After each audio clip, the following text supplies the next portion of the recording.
Voice masculinization surgery or deepening voice surgery, it's a surgery that was created to decrease the pitch or the tone of the voice. This means that the voice is gonna sound deeper. The surgery, it's mainly performed in male patients who have two conditions. One, it's something that is called puberphonia or mutational dysphonia, which is a condition in the one the voice of the patients didn't change after puberty. That means that once they're old or after 18 years old, they still talking and speaking in a very high-pitched voice as if they were probably 10 or 11 years old. So that is one of the populations. The other people who's very interested in this procedure are males that feel that their voice is not deep enough, it's not strong enough, and it doesn't transmit the confidence and is not powerful enough to develop their jobs or their social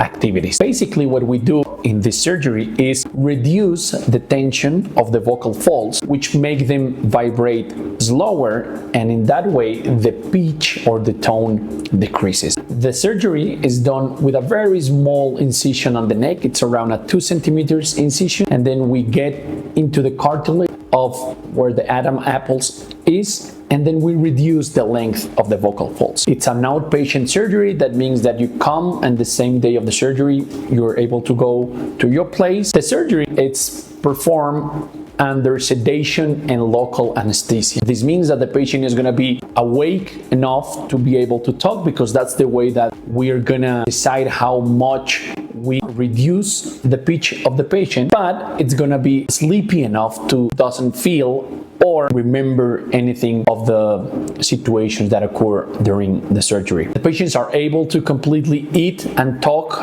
after surgery. You see the results right after the surgery, and the procedure won't affect your ability to eat, so you can have a normal diet after surgery. So just before surgery, we do two things. We first do a complete evaluation of the vocal folds patients with a stroboscopy, and also the patients have a complete evaluation by our speech and language therapists. In this evaluation, we measure the voice, we explore what are the objective measures, and that is very important because after surgery, the patients need to have vocal rehabilitation or speech language therapy to get the most out of the procedure. Because of that, we have developed a post-operative speech and language therapy because we want to get the best results, and doing therapy after surgery will allow us to have the best results.